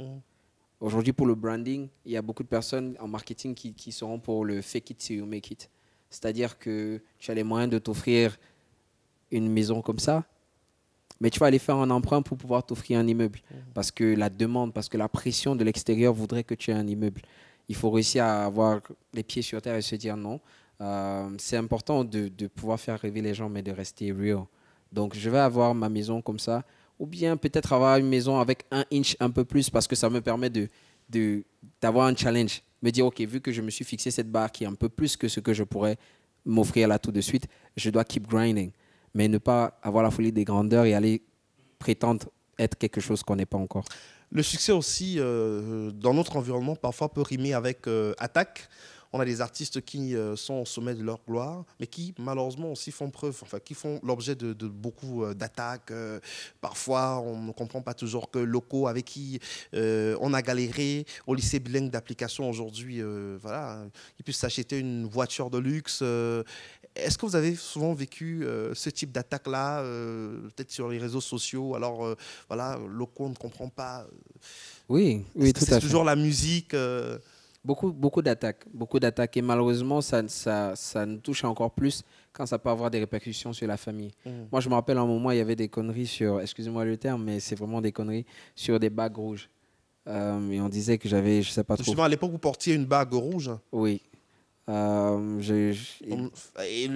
cette époque-là, les réseaux sociaux nous disaient que cette bague rouge était, voilà, c'était votre talisman. Oui, après moi, je m'en foutais. Jusqu'au jour où je suis en train de m'apprêter pour, je ne sais pas où je devais aller. Et j'ai toujours aimé beaucoup de noir. J'ai toujours eu beaucoup de noir dans ma garde-robe. Et donc, une personne un peu, je ne sais pas si je vais dire gothique, mais bon, voilà. Et ça ne m'affectait pas plus que ça, jusqu'au jour où un jour, je suis en train de m'apprêter pour sortir. Et j'ai ma mère, j'ai ma reine, qui me regarde et me dit « Petit », parce qu'elle m'appelle Petit. Petit, vraiment, tu sais, beaucoup de noir, ce n'est pas bien. Il y a tel tata qui a dit ceci. Et vraiment, la bague que tu as là, elle essayait de trouver un moyen contourné, de me dire que ça la gênait de me voir avec des vêtements noirs.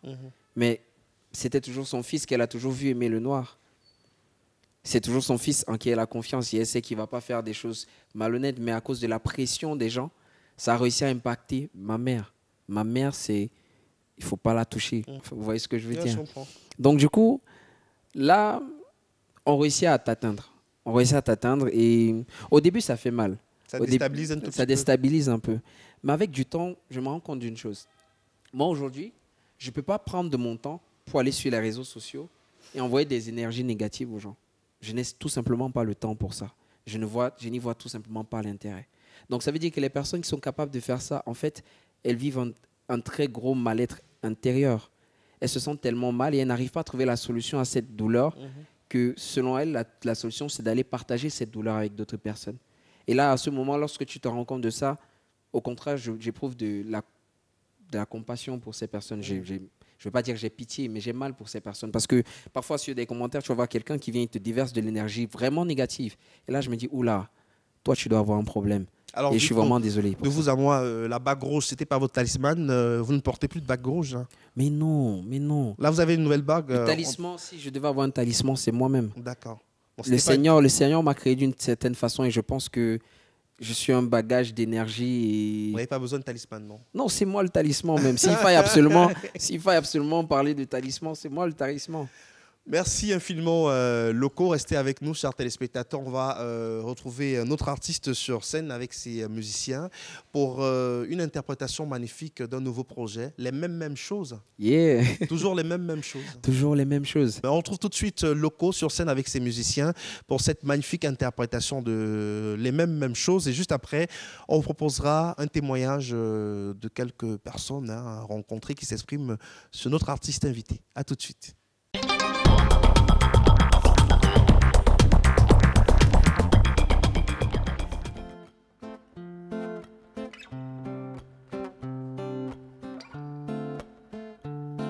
Hey.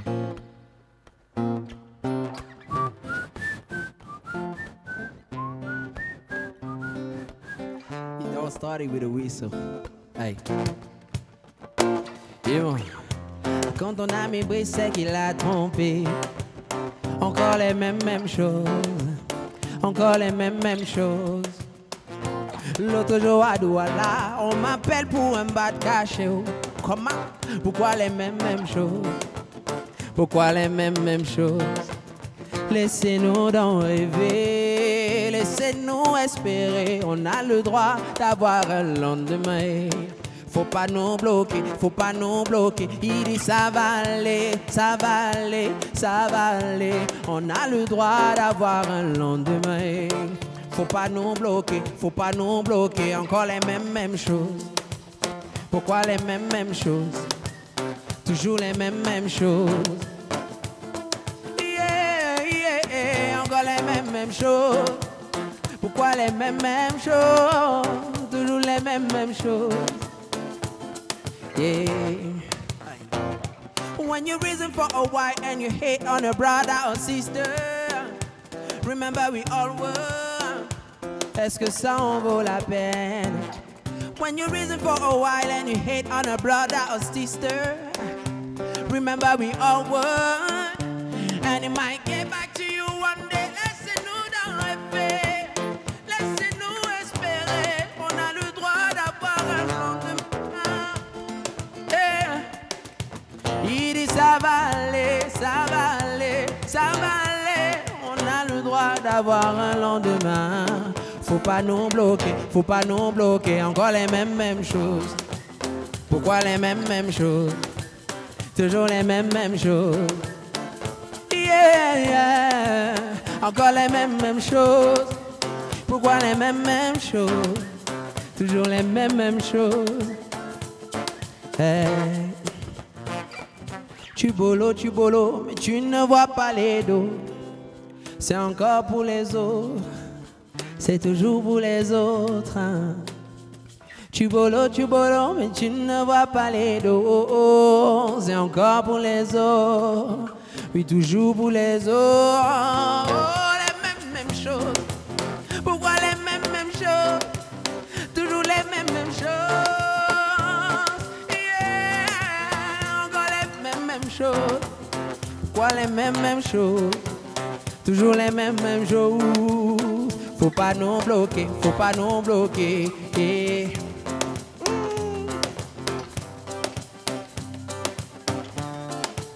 Yeah, yeah, yeah. Encore les mêmes choses. Pourquoi les mêmes choses? Toujours les mêmes choses.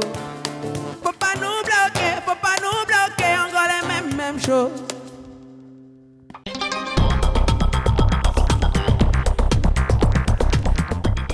Toujours les mêmes choses, toujours les mêmes choses. Hein. Voilà, c'est une expression qu'on utilise au quotidien au Cameroun. À chaque fois aussi, vous nous ramenez à notre réalité camerounaise. Oui, c'est la priorité. Ouais. C'est où je suis et pouvoir parler de choses qui nous concernent. Toujours la même chose. C'est l'une des chansons préférées de mon fils, Mandela. Je lui fais un petit coucou. Hein. Il doit certainement être en train de nous regarder. Salut Mandela. Toujours la même chose avec Loco. Alors, on va revisiter votre vie en 5 images. On a sélectionné 5 photos. On va tout de suite y aller avec la toute première. Alors, on a cette photo qui s'affiche à l'écran. On aperçoit deux messieurs, un avion. Alors, il s'agit de qui exactement, Loco? Alors, il s'agit de mon père. Il était pilote. Alors, lequel sur la photo? Celui en tenue militaire ou celui en civil Il n'est pas en civil, il est en tenue de pilote. D'accord. Ah oui, celui en tenue de pilote. Oui, tout à fait. D'accord. Il était pilote dans l'armée de l'air camerounaise et il est mort dans un crash d'avion il y a beaucoup d'années déjà. C'est mon père. C'est lui qui a fait de moi qui je suis et qui m'a donné certaines notions de rigueur dans tout ce que j'entreprends. Il est parti lors de ce crash, malheureusement, et vous n'aviez que 10 ans. Oui. Perdre son père à 10 ans. Vous êtes très attaché à votre père? On avait une relation compliquée. On avait une relation compliquée parce que mon père était très strict. Mon père, c'était celui-là qui, tu rentres avec 18 de moyenne, il va te dire « Ah ouais, c'est bien, mais… » Il y avait toujours un « mais ». Et j'avais pour objectif de réussir à lui clouer, entre guillemets, clouer le bec. J'avais envie de réussir un jour à rentrer avec quelque chose et il n'aurait rien eu à redire. Mais je n'ai pas pu réaliser ça avant qu'il ne parte. Il était colonel, lieutenant Oui, il était lieutenant-colonel. Lieutenant-colonel à l'armée de l'air. L'armée de l'air, voilà. Et finalement, perdre son père comme ça, vous avez des souvenirs quand même, au-delà de la sévérité de papa, de bons souvenirs que vous avez partagés avec votre père? J'ai de très bons souvenirs avec lui. Déjà, il jouait de la guitare, il jouait du piano. Donc, papa, déjà, c'est l'une des personnes qui m'a donné envie de jouer des instruments. Il était très bon cuistot, par contre. Quand il était de bonne humeur, voilà, ça va être celui qui rassemble, qui veut s'assurer qu'on mange tous à table. Par contre, qui va faire attention, oui, il ne faut pas mettre les coudes, il faut découper la viande dans tel sens. Il était vraiment très méticuleux, mais ça avait son charme aussi. Deuxième photo. Alors, on aperçoit une jolie dame et un beau bébé. Bébé joufflu, comme bébé joufflu, hein. Ouais, c'est ma mère, c'est ma reine, c'est tout pour moi. C'est une lionne, sincèrement. Elle a pris le relais après la disparition de votre papa. Elle a pris le relais. Il faut jouer le rôle de père et de mère. Hein. Oui, tout à fait. Et je pense que quelque part, ça doit être l'une des raisons pour lesquelles je suis à l'aise avec les termes qui parlent d'amour et qui rendent hommage à la beauté des femmes. Quand je parle de beauté, je ne parle pas juste de beauté physique, mais je parle de la beauté de tout ce qu'elle représente dans la vie de tout homme, que ce soit nos enfants, que ce soit des collaborateurs, que ce soit un époux, que ce soit un parent. Voir une femme réussir à élever 3 enfants toute seule, faire face à toutes les difficultés de la vie, c'est dans ça que j'ai grandi. Et il n'y a rien d'autre qui m'inspire plus de respect que ça. Et aujourd'hui, j'imagine qu'elle continue à partager des conseils avec vous dans votre carrière musicale. C'est-à-dire que le rôle qu'elle joue aujourd'hui dans votre carrière musicale? Alors aujourd'hui, comme je disais plus tôt, elle n'était pas d'accord parce que voilà, elle craignait que je ne puisse pas m'en sortir dans la voie que j'ai choisie. Mais aujourd'hui, voilà, c'est ma partenaire. Quand j'ai des coups de blues, comme un petit garçon, je rentre à la maison et je passe un peu de temps. Et quand je pars de là, je me sens chargé à bloc pour faire face à n'importe quoi. Quand je veux parler de guidance dans ma vie, de choix que je veux faire, d'orientation que je veux faire, que ce soit même dans mon côté entrepreneur, les risques que je prends, elle m'accompagne dans tous mes risques. Elle va me dire, OK, ça, je pense que c'est risqué. Ça, peut-être tu devrais attendre. Ici, tu devrais y aller mollo et voir comment ça évolue. Voilà. Elle n'est pas trop présente au point de vous asphyxier un tout petit peu, non? Ça va? Mais non, ma mère, c'est la personne qui sait tout contrôler, non? Qui sait jauger sa présence. Elle est tellement grande de par son caractère, sa force de caractère, mais elle sait en même temps se rendre toute petite pour laisser les autres prendre de l'ampleur. Et vos autres frères et sœurs? Alors j'ai une grande sœur, elle est médecin, et j'ai un petit frère que j'aime beaucoup aujourd'hui qui continue ses études. Et voilà, c'est le plus beau cadeau que la vie m'ait donné. Troisième photo qu'on propose à l'instant. Alors, vous êtes sur le plateau de l'émission Coq Studio Africa à Nairobi, au Kenya. C'était, je crois, en 2017. Et on aperçoit le chanteur américain Jason Derulo. Ça, belle expérience. Très belle expérience. Alors, comment vous vous retrouvez sur ce plateau, le plateau de cette émission panafricaine? Alors, c'est force de tout ce que j'ai eu à proposer jusqu'à cette période-là. Comme quoi, il faut toujours mettre de son cœur dans ce qu'on fait, toujours donner le meilleur de soi parce qu'on ne sait pas qui nous observe, qui nous regarde. Et on a reçu un mail, on a été contacté par Coq Studio qui nous a dit voilà, on souhaiterait que vous participiez à notre émission. Notamment l'aspect artiste live a beaucoup compté aussi. Est-ce qu'il y a eu des retombées de votre passage à cette émission-là? Parce que je veux dire que côtoyer Jason Derulo, quand même, c'est énorme, non? Oui, il y a eu dans des l'industrie retombées musicale américaine, c'est quand même quelqu'un qui pèse lourd, non? Oui, tout à fait. Il y a eu des retombées quand finalement je me suis retrouvé en tournée aux États-Unis. Ça m'a permis justement de rencontrer des personnes incroyables. Mais par contre, pour pouvoir profiter des opportunités, on n'avait pas les moyens pour pouvoir vraiment faire fructifier les opportunités qui s'offrent à nous. Faut quand même aussi faire face à une chose qui est réelle, c'est que l'industrie au Cameroun a encore beaucoup à grandir. Les artistes sont très talentueux, mais le business derrière doit encore beaucoup grandir. Malheureusement, chez nous, on a tendance à vouloir rabaisser l'artiste. Et c'est quelque chose que je vivais mal, mais c'est tant bien qu'on parle de ça, parce que étant une personne assez studieuse, étant une personne qui était voie être ingénieur, quand je me retrouve dans le bain de ce qui me passionne, le fait d'être artiste musicien, et de me retrouver dans une société où j'ai l'impression qu'on considère qu'un artiste, c'est un rigolo, je me dis, mais il y a un problème. Et tant qu'on continue à croire que les artistes sont des... Je sais pas c'est quel terme. On ne pourra pas aisément faire grandir le business. Or, sincèrement, l'industrie musicale camerounaise mérite beaucoup mieux. Pas juste les headliners, il y a beaucoup de talent chez nous, énormément. Et pour avoir voyagé un peu partout dans le monde, je peux vous dire qu'on devrait être fier de ce qu'on a à offrir. La quatrième photo, alors là, c'est waouh, on a une jeune dame dans vos bras, là, carrément. C'était en quelles circonstances? C'est une image qui me marque beaucoup. J'étais retourné au lycée bilingue d'application. Après, je ne sais pas combien d'années de carrière, je crois 3 années de carrière.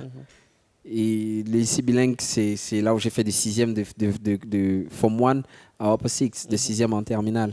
Et quand j'arrivais, je me rappelle, j'ai entendu de loin, c'est-à-dire tellement les jeunes et les enfants, ils criaient « Papa est rentré, papa est rentré ». C'est quelque chose qui m'a marqué. La foule était déchaînée. Les dispositions de sécurité que nous avions prises n'ont pas pu contenir la foule, mais je me sentais en sécurité parce que j'étais auprès des miens. Et à ce moment, il y a cette jeune-là qui a réussi à se rapprocher de moi et elle m'a serré tellement fort, elle tremblait comme une feuille. Et c'est une image vraiment marquante de ma carrière. Il y a des moments comme ça, vous en vivez presque tout le temps, des fans qui ne veulent plus vous lâcher du tout. Oui, mais... Des belles déclarations d'amour comme ça venant des fans, c'est... Oui, c'est intense. On ne peut pas quantifier ce que ça apporte comme sensation de bien-être.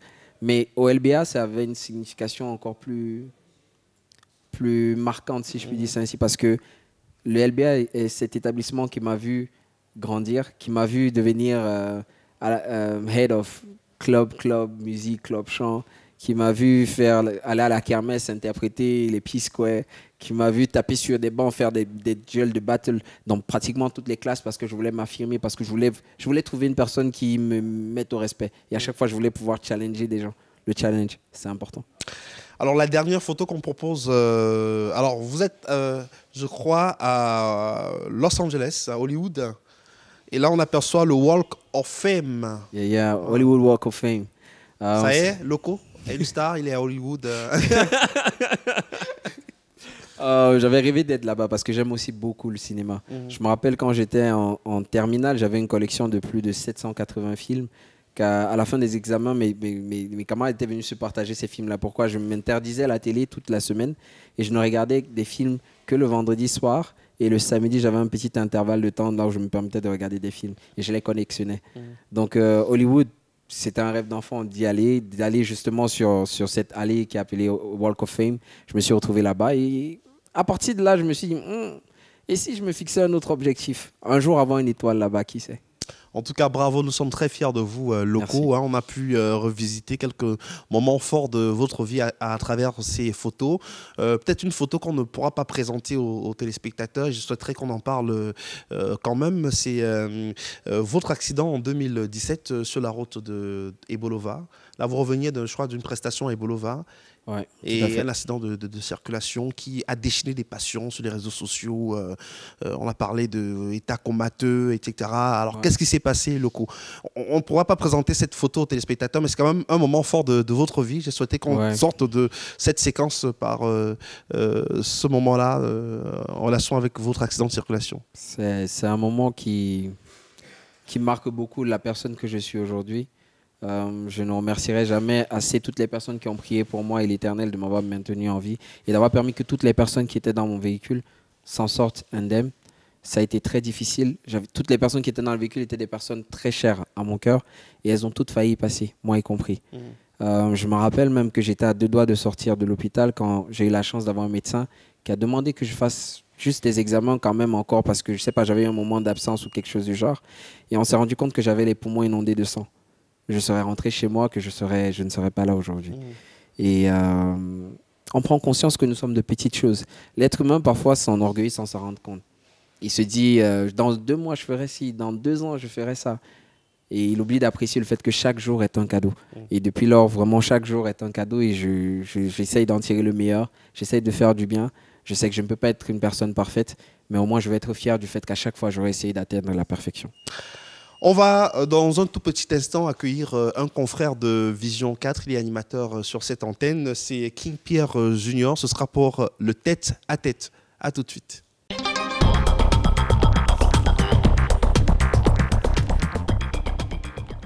Merci Eric Christian de m'avoir cédé le siège prestigieux de l'entrevue Le Marc. Bonsoir Loco. Bonsoir. J'ai envie de dire, how are you? I'm good. How about you? Not good. You know why? Non. J'ai des vidéos en souffrance de joyeux anniversaire que j'attends toujours. Et voilà pourquoi je ne suis pas content. Ouais, Yako. Comment Yako, on fait? c'est chez les Ivoiriens, ça veut dire Asia. Ce que je connais seulement chez les Ivoiriens, c'est Aquaba. Moi, je n'ai pas envie de te dire Aquaba, j'ai envie de te dire Pola Bohem pour entrevue, Marc. Pour la bohème. Oui. Merci. Bienvenue. Alors, le corps, nous sommes en 2016. 4 years ago, on apprend de sources sûres que Stanley Elno il y a un vidéogramme qui arrive avec le DJ sud-africain a.k.a. et le titre c'est Bounce. On a la version vidéo quelques jours avant et ensuite on a le vidéogramme. Ironie du sort, Loco est absent du clip. Que s'est-il réellement passé? Est-ce que Loco n'était pas dans le clip parce qu'à l'époque il était, comme tu l'as dit tout à l'heure, bébé joufflu, t'es gros? Que s'est-il vraiment réellement passé pour que Loco ne se trouve pas dans ce clip? Ça, il faudrait poser la question à Stanley parce qu'il s'agit du projet de Stanley. Stanley nous a renvoyé chez vous. The King Kong, yes. What's happened? Tell us. Look there. Je vous ai dit, il faut poser la question à Stanley. Pour ma part, ce n'est pas mon projet. J'ai apporté ma coloration au projet. Et si, pour une raison ou pour une autre, les personnes qui étaient responsables du projet ont jugé que je ne pouvais pas faire partie du vidéogramme, libre à eux. Hein. À la fin de la journée aussi, c'est chez nous, généralement, on cherche le bif, tu vois. On cherche ce qui va faire parler. Mais on n'est pas obligé d'avoir toutes les personnes qui ont interprété un titre dans le vidéogramme. Hein. Do you remember even the fan of Stanley and Locomotive was fight in social media about that video clip? J'ai vu ça, ça avait fait des tollés, mais après, je pense que c'est propre à l'existence même des réseaux sociaux. So, ce n'était pas partie de tes joues, ton poids, non? Non, ça n'a rien à voir. Aujourd'hui, ce qui fait de locaux, c'est pas le size de mes jeans. Yes. C'est ce que je fais en studio. Voilà, justement, tout à l'heure, tu as évoqué ton style gothique. All time, you're wearing the black. What's your relationship between the models and stylists in Cameroon, especially because we know we are supposed to be ambassador? What's the relationship? Ouais, de temps en temps, je fais appel à des designers ou des stylistes pour des occasions, que ce soit pour des tournages, que ce soit pour des séances photos, que ce soit pour des événements privés même. Je vais vouloir aller à un mariage, je vais vouloir quand même y aller d'une certaine façon. Je suis une personne qui aime dire que si je connais le chant, je n'ai pas la prétention de connaître le textile mieux qu'une personne qui baigne dans ce milieu-là. Donc j'aurai une idée de ce que je veux et je recours à des designers pour des événements ponctuels ou parfois pour des projets. Parce que je voudrais que le projet de manière 360 soit porté de la meilleure des façons possibles. Et si je peux avoir une expertise dans tout ce qui entoure un projet, je vais sauter sur l'occasion. Payes-tu ces créateurs parce que tu sais, aujourd'hui, tu es the right person at the right place. Est-ce que parce que certains d'entre eux veulent faire de la pub et qui t'offrent des tenues, arrives-tu souvent de payer ces créateurs? Pardon? Est-ce que tu payes ces créateurs? Mais oui, évidemment. Ceux qui confectionnent tes tenues. Évidemment. Tu n'as jamais pris de tenue gratuite? Lorsqu'une personne vient de m'offrir quelque chose, c'est une chose. Je ne t'ai rien demandé, tu viens de m'offrir quelque chose. Il est en face de leur corps. S'il ne veut pas demander et qu'il attend quelque chose en retour, comment il fait? Non, je pense qu'il faudrait qu'on revienne à la base. Je ne sais pas. Si tu viens tout de suite, tu me proposes de me donner une montre. Pourquoi je te paierais pour ça? Je t'ai rien demandé, tu es venu me donner une montre. En plus de ça, parfois, c'est il souhaitera avoir du advertisement. Mais il y a une question que je pose souvent à certains créateurs et c'est ça qui fait beaucoup de filtres, qui fait que je ne porte pas certaines créations. C'est que je leur dis, c'est quoi le but de ta marque? C'est quoi les valeurs de ta marque? Si une personne se lève un matin et crée une marque pour créer une marque, j'ai pas envie d'en faire la pub. Parce que je sais pas comment dire, ça n'a pas de... Je dirais pas ça n'a pas de sens, mais c'est pas encore assis sur ce que ça veut offrir. Par contre, quand tu me dis oui, j'ai créé cette marque parce que je voudrais qu'elle représente telle valeur, parce que ceci m'est arrivé, qui m'a poussé à penser ceci, je dis ah ouais, c'est intéressant. Ok, j'ai envie de partager ton histoire à ma fanbase. D'accord. Bon, ça veut dire que tu ne payes pas. Alors, tu vois... Non, ça veut dire je paye. Attention. Payes. Et aussi, il y a une chose que je dis, le bon média relaie l'information. Il ne transforme pas l'information. Je paye. Je paye même beaucoup. Beaucoup plus. Ben voilà. Pour avoir une idée? en fonction de l'article. Oui. Et je suis une personne généralement qui suit, si tu viens me voir et que tu as quelque chose à m'offrir qui va valoir, je dis n'importe quoi, 200 000, si tu fais bien ton travail, si je te vois passionné, je t'offrirai 250. That's it. On sort par là, toujours dans cette rubrique, si tu payes là. Il y a une marque, sans toute publicité aucune, qui commence par J. Est-ce que tu payes ces articles? J, oui, oui. Tu sais à quoi je fais allusion? Non. J, et ça finit par, je crois, D. Non. Tu vas te retrouver. La troisième, parce qu'on va sortir par là. Alors, il est très plaisant d'écouter toute ta playlist qui est teintée de love et tout le reste. Mais penses-tu que tu as assez de maturité pour parler d'amour pour quelqu'un qui est né en 1992, qui est très jeune? Tu as la maturité? Alors, faut-il parler de maturité pour parler d'amour? Oui, forcément. Non. Bendeka, Laisse-moi te parler d'une chose. Vas-y. Tu as été certainement au lycée, ou au sure. collège, je ne sais pas. Et au collège, certainement, tu as fait la rencontre d'une camarade qui, à un moment, quand tu discutais avec elle, tu ressentais certaines choses que tu ne pourrais pas expliquer. Pourquoi est-ce que je ne ferais pas une chanson qui permette à celui-là de se retrouver et de comprendre ce qu'il ressent? Il n'a pas forcément la maturité d'une personne qui est dans la vingtaine, ou d'une personne qui est dans la trentaine, ou une personne qui est dans la quarantaine. Mais toutes ces personnes connaissent l'amour. Dès lors que tu es venu au monde, ça veut dire que ta mère t'a assez aimé pour se battre, pour te garder en vie et te permettre de respirer. Donc dès lors que tu es venu au monde, you know about love. So I know about love. Yeah, for sure, mais à l'époque, moi j'étais au lycée bilingue de Yaoundé. Maybe je pouvais utiliser Sour Romance, mais Sour Romance n'était pas encore là. Mais moi j'insiste sur cette maturité parce qu'on te connaît très proche maintenant de celui qui t'appelle ton père, Bendeka, qui lui quand il parle d'amour, that man, you know, what is really love, you know. Et Loco, le jeune artiste, j'insiste encore, né en 92. Mais tu sais, après, si je ne savais pas de quoi je parlais, je n'aurais pas les statistiques que j'ai. Les stats que j'ai veulent dire qu'il y a des personnes qui se reconnaissent dans ce que je partage et donc qui vivent ou bien qui ont eu à un moment à go through what I'm talking about. Donc, quelque part, I know what I'm talking about. Don't you think so? I think so. Thank you so much. Thank you so much, my brother. Wish we are going to follow our relationship, right? Okay. Merci Eric Christian. Je vais de nouveau te laisser ton siège pour continuer cette entrevue. Et à Locor, je vais dire, comme en cette période de pandémie, on se check. Ciao.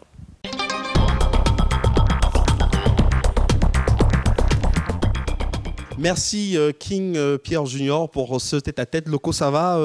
Vous n'avez pas été un peu trop secoué par lui, non? Ça va? Mais non, ça va. Merci. Alors, nous abordons pratiquement la dernière partie de cette émission. Nous allons nous intéresser à vos passions. Alors, ces sortes d'échanges à bâton rompu. Dites-nous, si vous n'étiez pas artiste musicien, vous seriez? Je serais, je sais pas, astrophysicien, je serais photographe, je serais gamer professionnel. Ou je serais juste une personne qui aime donner de l'amour aux autres. Je vais citer quelques noms et vous allez me dire un peu ce que cela suscite en vous comme commentaire. Si je dis Brenda Bia. Intrigante et belle. Elle a déclaré que si elle se lançait dans la musique, elle ferait un featuring avec vous, Loco. Elle aime beaucoup ce que vous faites. Ah, c'est sympa, ça fait plaisir. On a eu à échanger quelques fois. Et si finalement elle commence une carrière dans la musique, si ce qu'elle fait est how can I say it, a une certaine couleur qui m'intéresse, why not? Mina et Camila, les filles de l'artiste musicien Prince Dédé Yango. Ouais, elles sont... Qu'est-ce que je dirais? Marquer un temps d'arrêt, qu'est-ce qui se passe? Alors, je cherche le mot pour parler de leur côté je sais pas, on dit entrepreneurial. Je n'arrive pas à trouver le mot, mais j'apprécie le courage que ça demande de voilà, aussi jeune se lancer dans ce milieu-là. Et belle. Mimi, très fort potentiel, belle femme et une bonne amie. La rumeur, à un certain moment, vous a attribué la paternité de son enfant. Comment vous avez vécu ça? Il y a eu un démenti après Oui, après, c'est dommage, c'est ce qui se passe avec les réseaux sociaux. Parce qu'après, on oublie justement, on revient sur ce dont je parlais plus tôt, la différence à faire entre tout ce qui est public et la vie privée. C'est-à-dire que lorsque les gens se mettent en avant une information qui n'est pas vraie, elle peut avoir un impact sur les personnes qui sont vraiment concernées. Et je trouve ça dommage. À quoi ressemble la future épouse de Loco? Est-ce qu'il y a un portrait type? Comment est-ce que vous la voyez? Qu'est-ce que je dirais? Je dirais déjà une femme intéressante, dans ce sens où elle a de la conversation. Il y a rien qui soit plus décevant sur ce plan-là que d'avoir en face de soi une très belle femme sur le plan physique, mais lorsque vous commencez à échanger, qui n'a rien à mettre sur la table. Je me dis, quand on parle de mariage, j'aimerais avoir une partenaire, une personne avec qui je pourrais à la fois parler de mon interview et lui dire oui, mais en fait, si on avait mis les lumières comme ceci, ça aurait été bien, et elle aurait quelque chose à dire. Et avoir aussi une personne avec laquelle je pourrais parler du fait que, je sais pas, elle va me parler de ce qui la passionne et elle aura les arguments pour m'intéresser à ce qui la passionne. Il faudrait que ce soit constamment un échange constructif. Quelle est la place de la prière dans votre vie? Je crois à une entité supérieure. Chacun maintenant a sa façon d'appeler cette entité. Pour moi, c'est Dieu, le Père de Jésus-Christ. Mais justement, c'est genre, je suis une personne qui croit que tout le monde peut donner le nom qu'il veut à cette entité. Dès lors où il croit et reconnaît la puissance supérieure, ça va. Est-ce qu'il y a des lieux de création qui vous parlent plus? Oui, et j'ai un lieu qui est vraiment assez strange. Quand je m'en vais au petit coin, j'ai souvent des belles vibes. Vous n'êtes pas sérieux là, hein? Mais si. C'est un moment solennel, tranquille, et où je suis en harmonie avec moi-même. Au petit coin. Hein. Alors, dites-nous, Loco, quelle est l'image que vous souhaiterez que le public retienne de vous? J'aimerais pouvoir inspirer le respect, parce qu'on verra à travers ce que je fais, quelqu'un qui bosse, quelqu'un qui prend ce qu'il fait au sérieux et qui le fait bien, quelqu'un de passionné. J'aimerais réussir à faire ce que je fais tellement bien que beaucoup de personnes se fixent un objectif dans la vie en se disant je veux faire mieux que lui. Et un message de fin à vos fans, qu'est-ce que vous leur dites? Alors à mes fans, j'ai envie de vous dire, vous êtes la plus belle chose qui me soit jamais arrivée. Merci de croire en moi, mais surtout croyez en vous-même, croyez en vos rêves et bataillez pour pouvoir les réaliser. Merci infiniment, Loco, d'avoir accepté notre invitation. Hein. Vous êtes passé sur le plateau d'entrevue, le MAG. J'espère que vous en sortez tout joyeux, tout content. Vous avez le sentiment d'avoir tout dit, tout partagé? Oh, il y a toujours des choses à dire. C'est important de garder une part de mystère. De base, je pense que si il y avait juste un mot qui me définit, je dirais que ce serait le mystère. Je suis naturellement comme ça. Mais chaque fois que j'ai la chance de me retrouver sur un plateau avec vous, je passe un très bon moment. Je vous remercie pour cela. Merci, plaisir partagé. Merci également à toute la grande équipe de production. Merci à vous, chers téléspectateurs, de nous avoir regardés. C'était Entrevue le MAG sur la CRTV. On va se quitter avec Loco. Thank you, Lord. À très bientôt. Yeah, man.